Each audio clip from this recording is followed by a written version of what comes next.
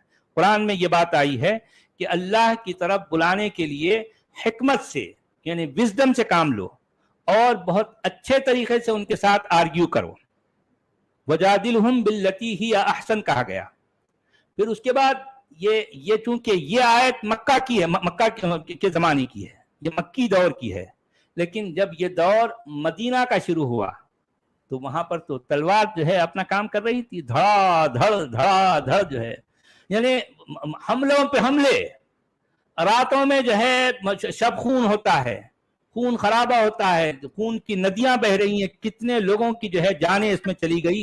مان لو کہ جو ہے 8 سال کے عرصے میں, صرف 8 سال میں, مدینہ کے 8 سال میں, کیونکہ شروع کے 2 سال تو وہ ابھی اپنی طاقت جٹانے میں چلے گئے تھے, مدینہ کے 8 سال میں کہا جاتا ہے کہ لگ بھگ 83 to 95 یہ غزوات اور سرایا کا ذکر ملتا ہے.